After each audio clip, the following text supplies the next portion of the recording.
den hauteskundeetan lehen indarra izan zen Elkarrekin Podemos Euskal Herrian 8 ordezkari lortu zituen osora, 6 EAN eta 2 Nafarroan.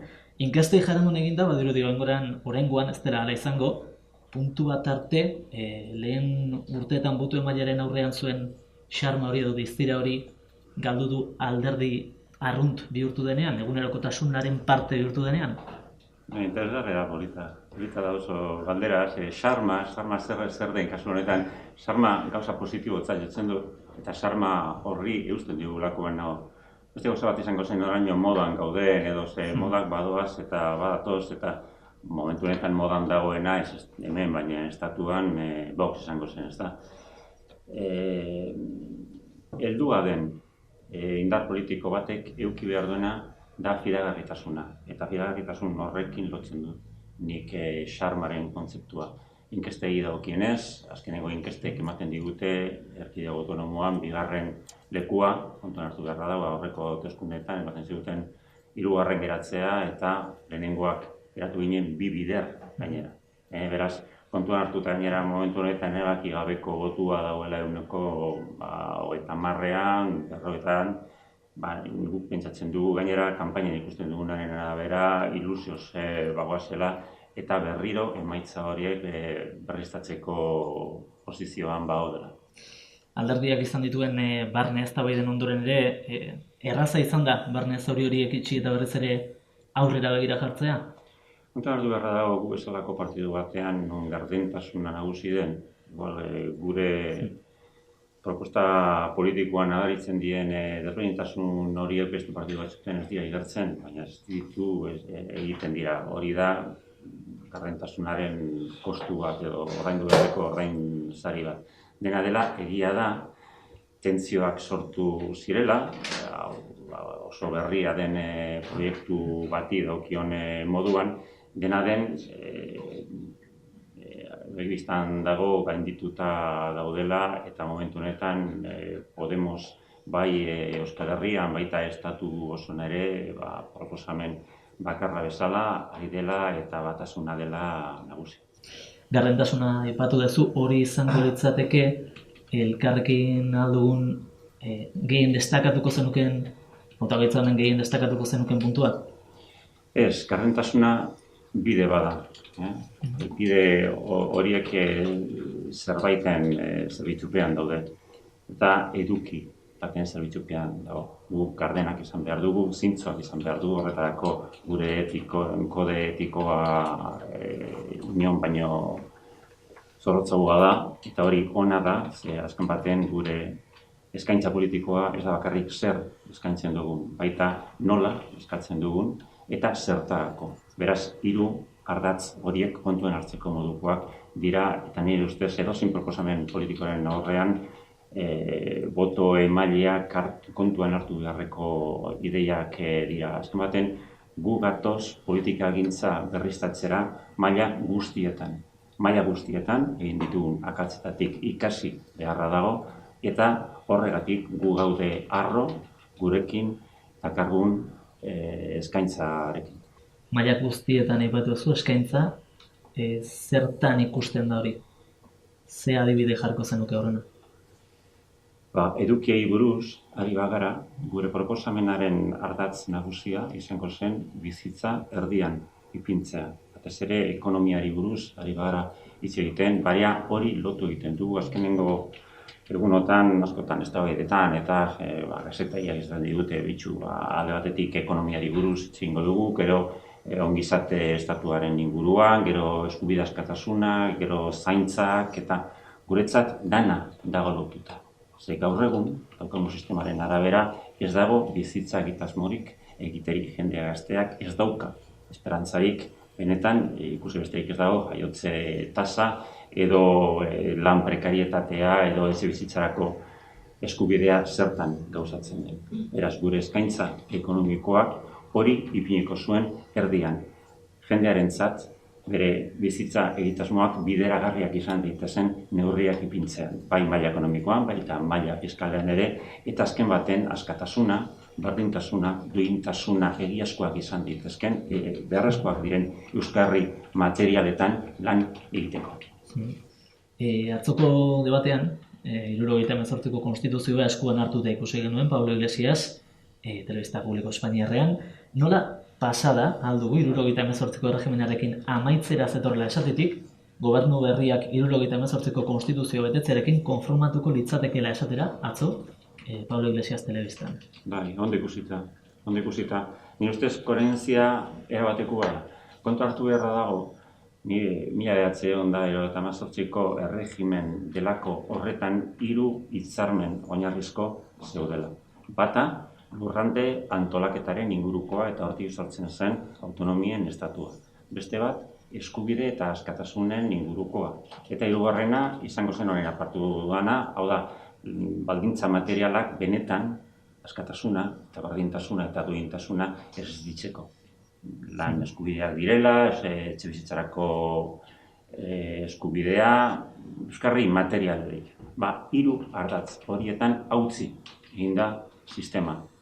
Kontuan hartu beharra dago, autonomia dagokienez, nola bere garaian Tribunal Konstituzionalak eman zuen epaia, apurtu egin zuen Katalunian erabakitakoa, ikusi besterik ez dago, nola ez den bete horren beste urte pasata gero gure autonomoko estatutua, ikusi besterik ez dago PPk nola atzera nahi duen, ez da gauzi buruz hitz egitearren, hori guztia apurtuta dago, ikusi besterik ez dago eskubide egokienez, askatasun egokienez, nok esan ezake momentu honetan adierazpen askatasuna egiazkoa dela, edo berdintasuna, edo ikusi besterik ez dago lehengo egunean ateratzen azkenengo makroepaia, non oraindik ere jarraitzen dugu dana eta delako lelo horrekin, eta horren bitartez erabiltzen ari dira kode penala zertarako eta disidentzia politikoa zigortzeko. Ikusi besterik ez dago, lan baldintzen inguruko eraldaketen ondorioz, nola prekarietatea dela nagusi. Beraz, gauza horiek kontuen hartuta, ez da egia bere garian konstituzioak Pablo Iglesiasek aipatzen zituen artikulu guztiak betetzen ari denik, ez da egia. Eta horregatik, noski eraldatu beharra dela, noski aurkatu, inpugnatu egin behar dela erregimen hori, baina hori baino lehenago eskatu behar dena eta frogatzeko gauzak dauden moduan sistemak ez duela funtzionatzen, egin behar dena da aldarrikatzea gutxienez, hiru hitzarmen horietan aldarrikatzen zena bete dezaten, bestela maula hutsa da. Zentzu horretan agian esan liteke azken urteotan Estatu Espainiarrean Podemosen igoeraren aurrean egon den reakzionario horren aurrean pausu bat atzera eman duela alderdiak ohartuta agian ezinezkoa zela hasierako planteamenduekin aurrera jarraitzea? Esan dudan moduan koherentzia erabatekoa izan da. Bere momentuan esaten genuen gauzak ez daude ondo, sistemak ez du funtzionatzen eta daukagun egoera txar honetara ekarri gaituen formula ezin da errepikatu, beraz eraldatu egin behar dira gauzak, iraule egin behar dira gauzak. Beraz, sistemaren impugnazioa, aurkatze hori hortze dago. Beraz, ez dago zertan ikusi behar atzera join dugunik. Egiten duguna da koherentzia berberari eutziz, zaten duguna da, begira, maila hauetan guztietan gauzak ez daude ondo. Lehen, ez dugu aipatu, ingurugiroren inguruko politikak eta genero arrakala adibidez, eta ez bakarrik lan esparruan.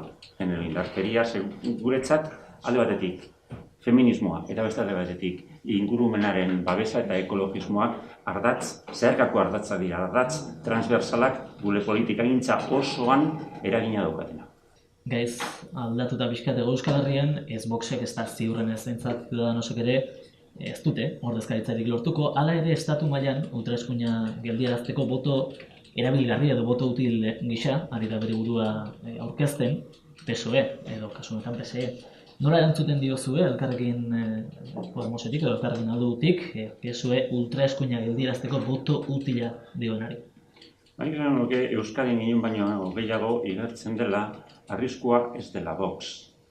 Arriskua ez dela Vox.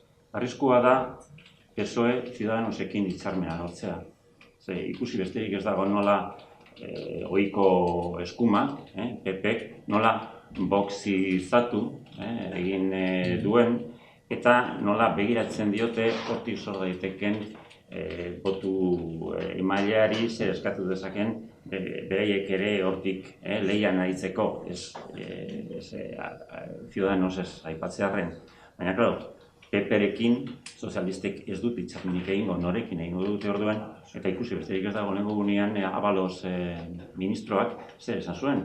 Horrek, ez zuen inolako lotxarik esateko beste zantzua. Lehengo gunean El Mundon eta prentsaren beste iturri batzutatik leporatu egiten zioten honi Riberari horrelako kordoi sanitarioa ipintzea noren inguruan eta PSOEren inguruan. Azken batean esaten ziotena zen guk sorterazi egin zintuztegun zertarako sozialistek ituna egiteko. Beraz, orain ez egin uko itun hori lortzeari, ze horretarako sistema dagoen moduan mantendu egin nahi izaten bada, eta badago jende asko horretan horretan interesa badaukatenak, hori lortzearren beharrezkoa dena ez da Vox sartzea. Beraz, ez diogu zertan horri beldurrik izan behar. Arriskua da sozialistek eta Ciudadanos zen arteko itun hori lortzea. Atzo, Pablo Iglesiasek ez dakit zenbat aldiz galdetu egin zion, eta ez zuen erantzun, eta ez da kasualidad da. Lehengo egunean nik ere, telebistan, PSOEko ordezkariari galdera berbera egin nion, eta erantzunik ez zergatik zabalik euki nahi dutelako posibilitatea hori, eta jakin badakigu ez dakit noraino Euskadin, baina estatuko gainerako lurraldeetan jende asko ezoen horren alde daude. Beraz hori da arriskua, eta horregatik diogu hemen alternatiba bakarra hori gerta ez dadin eta aurrerakoiak diren indarren arteko hitzarmen bat gauzatu ahal izateko Elkarrekin Podemosen aldeko bozka dela. Ez duzu beraz, sinesgarritasunik ematen Ciudadanosi dioenean ez dutela inondik ere... Ciudadanosi ezin zainerako sinesgarritasunik eman, ez horretan ez da zertan ere begira zenbat aldiz ezote duten iritzi aldatu eta gauza bat gaur esatea eta bihar beste gauza. Azken baten markin produktu bat denez gero, horren atzean ez badago ezer, ez bada sorterazi dituzten poteretzuen interesak. Momentu bakoitzean ordaintzen dietenei interesen zaiena sostengatu ingo dut inolako lotxarik gabe. Gaiz aldatuta erabakitzeko eskubidea, Katalunian eta Euskal Herrian. Elkarrekin Podemosek hori defendatzen jarraituko du Madrilgo Kongresuan ere, legegintzaldi honetan? Noski baietz. Bai, orain arte defendatu egin dugu, bai hemen, bai Madrilen, baita Katalunian. Eta beste edozein indar politiko ez bezala, guri ez zaigu horrek dakarkigun ordainsariak edo koste politikoak ordaintzea. Ze gauza bada izetak aldarripan bat egitea eta gero Extremadurako baroiak justo kontrakoa egitea eta Madrilen ez jakitea bezalan jokatu batekin eta bestearekin. Hor koherentzarik ez dago. PSOEen maila horretan eurek badaukate beren arima jakobinoa eta gero badaukate batez ere ez horren beste Euskadin, baina bai Kataluniako zenbait alorretan badaukate beste ikustegi bat. Estatu mailan, estatu osorako egitasmo bat daukan indar politiko bakarra erabakitzeko eskubidearen alde dagoena Elkarrekin Podemos dago. Beraz, Euskadin erabakitzeko eskubidearen alde dagoen edozein pertsona, naiz eta abertzale naiz eta podemita izan. Hauteskunde honetan, aurrean daukagun erronka ikusita, nire ustez, boto arrazonagarria izango zen Elkarrekin Podemosen aldekoa. Gasteizko Legebiltzarrean autogobernu ponentziatik irteten den akordio berri hori, Madrilgo Kongresutik pasako da, gauzak ez da dira gehi okertzen, legegintzaldi honetan, orain astera honetan. Elkarrekin Podemosek bai, Podemosek bere osotasunean Madrilen babestuko du hor lortzen den akordioa? Inolako dudari gabe eta gainera esan altzeko du arrotasunez gainera horretarako Madrilgo partidukideek eta kontuan hartzen dute hemendik dakargun ekarpena. Ez bakarrik hemengo Podemoseko jendea esana izateagatik baizik eta hemengo Podemoseko jarrera nola sortu den kontuan hartuta. Ez da bakarrik partidun izandako hausnarketa bat. Izan da, partidukideak eta partiduko jendea non lan egiten duen. Eta horretan aritzen diren gizarte ekimenetan. Beraz, ekimen horietatik sortzen dira iritziak, gero, bai Gasteizko Legebiltzarrean, baita Madrilgoan ere Podemosek defendatzen dituen proposamenak eratu ahal izateko. Amaitzeko, ez dakit ikusleei ze mezu helaratzen nahiko zeneiken? Ikusleei helarazen niena izango zen bakoitzak bozka eman dezan bere kontzientziaren arabera. Eta garrantzitsuena dela hemen ardura hiritarrarekin jokatzea. Ardura hiritarra da gure buruari galdetzea lehenengo eta behin zer eman aldiogun komunitateari, zer egin dugun guztion onerako. Nire kasuan, nirekin batera hauteskundetara joango diren hautagaien kasuan, hori momentu honetan gauzatu egiten da guretzat komunitateako, gure erkidegorako, gure gizarterako onena den proposamen politikoan. Baina kontuan hartezagun politikagintza ez dela mugatzen botu ematean. Gizarte ekimenetan, mugimendu sozialetan, askatasunaren alde aritutako jendea da niretzat errespetu guztia daukana. Eta niretzat, eta aipatu dituen arrazoiengatik, beren aldarrikapenak ondo etorriak izateko non eta Madrilen, eta benetan eraginkorrak izango diren neurri legislatiboetan gauzatu ahal izateko, beste kontu bat izango zen lokaletan edo hauteskunde foraletan zer egiten duzu, baina momentu honetan aurrean ditugun erronkak kontuan hartuta botorik eraginkorrena Elkarrekin Podemosen aldeko izango zen.